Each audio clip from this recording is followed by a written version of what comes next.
Joining me now is Strategic Analysis Australia Director Michael Shoebridge. Michael, thanks for your time tonight. Do you think the government has waited too long to act on this? Yes, Caroline, I do. The whole reason that this no-go legislation exists is because it's very hard to prove what happens in a conflict zone.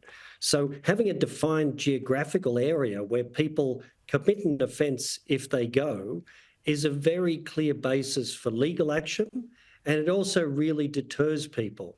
And just urging people to leave Lebanon is clearly not working. We've just had Australians killed in a zone that should be clearly a no-go zone for Australians because it's part of a war. Well, moving on to a situation very close by, of course, in the Red Sea, where tensions are escalating. Iran has reportedly now sent a warship into the Red Sea after the US Navy destroyed 3 Houthi boats. Michael, our national sovereignty relies on free passage on the high seas. These attacks in the Red Sea are an attack on us in Australia, I guess, in a way. But is the Albanese government standing up for us? Well, Caroline, we've heard all kinds of excuses from the government about why they're not sending a warship. Apparently the request was at too junior a level in the US system. I think that's nonsense. It was the commander of the US Fifth Fleet, an extremely senior person. We know Defence Secretary Lloyd Austin was in touch with countries, and I'd be shocked if he didn't talk to Australia. They want an Australian naval contribution. That trade is really important to our economy, but the government doesn't want to admit they don't have a suitable ship to send. Even the Iranians are willing to put a decrepit ship there to send a supportive message to the Houthis. Yeah, it would at least just be a gesture of support and friendship, I guess, but more on national security and our relationship with the top ally, the US. Donald Trump's top defence advisors have warned against sending nuclear-powered submarines to Australia, saying they don't have enough to spare and it would leave American forces vulnerable. Michael, could this deal be at risk? And do you think this has anything to do with the fact that we didn't send a warship to the Red Sea?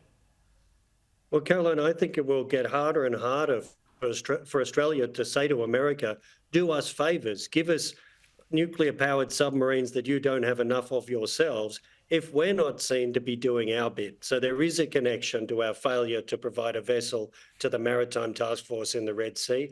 But the bigger issue is America won't have enough of its own submarines for itself right at the time when Australia wants them under the AUKUS deal, so the early 2030s. There's no way around that now because they take so long to build.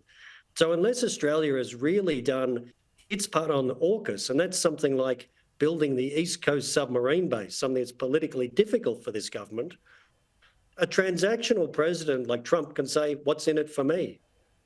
Yeah, and he's done that sort of thing in the past, hasn't he, with deals that he doesn't like. So I guess it depends who comes into power next year in the States. Let's move on to another big topic today. Labor is being criticised for blocking public access to national security records of the Howard government's invasion of Iraq in 2003, despite them being declassified. Michael, the Albanese government talked a big game on transparency pre-election, but is yet to walk the talk. Caroline, they are transparently opaque and secretive. They are doing the opposite to what they said they would do when they were in opposition. And they're trying to say this is all the Morrison government's fault for something they didn't do in 2020. The real fact here is the Prime Minister's department didn't check that they'd handed over the records to the archives.